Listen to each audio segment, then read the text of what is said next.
प्यारे विद्यार्थियों, कोरोना की इस महामारी में दुनिया के सभी लोग ग्रसित हैं। कोरोना ने सभी को तकलीफ दिया है, दुनिया के हर प्राणी को। जैसे जो प्राइवेट शिक्षक महोदय पहले जो है 4,000, 5,000, 6,000 का वेतन उनको मिलता था, उसी से उनका जीवन चलता था। आज वह भी संकट में है। तमाम लोग जो प्राइवेट जॉब करते थे उनको भी संकट है, या तो उनको उस नौकरी से निकाल दिया गया है, या तो उनकी जो सैलरी है उसको कम कर दिया गया। लेकिन हमको इस संकट से दूर कैसे होना है, इसको सोचना पड़ेगा। कैसे ये संकट हमारा समाप्त हो।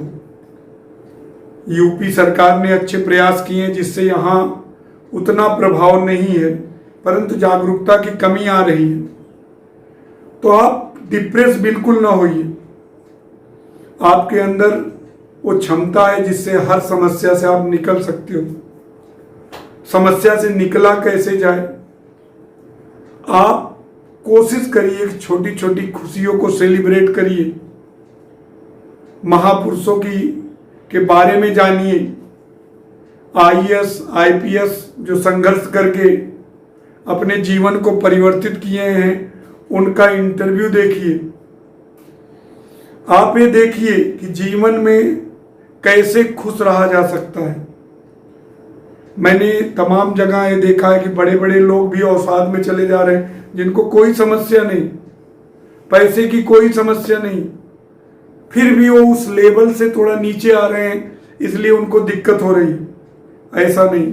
उस गरीब के बारे में सोचिए जो जीवन भर एक झोपड़ी में अपना जीवन व्यतीत करता है, रोड के किनारे भी रहता है, लेकिन जीवन जीता है।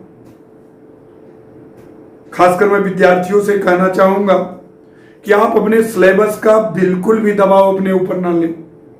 CBSE बोर्ड ने इसीलिए सिलेबस को छोटा भी कर दिया, 30% सिलेबस कम किया, और ज्यादातर जो डिफिकल्ट चैप्टर्स हैं उनमें से ही जो थ्योरेटिकल चीजें उसको कम किया।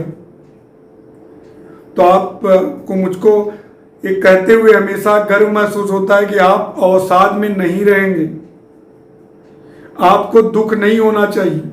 अगर कभी कोई उदासी आती है तो आप खुश होइए और एक कमरे में खूब जोर से हंसिए, बार बार हंसिए। धीरे धीरे वो उदासी खत्म हो जाएगी। आज के जीवन में मुकाबला करना सीखिए। शेर की तरह आप जो है दहाड़ते रहिए। जीवन आपका बहुत बहुमूल्य है। इसको लड़कर आप हमेशा अच्छे विचार दिमाग में रखिए। जैसे जितने हमारे महाग्रंथ हैं, जैसे रामायण है, गीता है, दुर्गा सप्तशती है, सुख सागर, विष्णु पुराण, इन सब को पढ़िए। और इसी बहाने आपको एक मौका मिला है। मौका कैसा मिला है? कुछ एक्स्ट्रा जानने का। कभी आपके पास इतना समय नहीं होता था कि आप कुछ ऐसी चीजें जानिए। समय ही नहीं था आपके पास।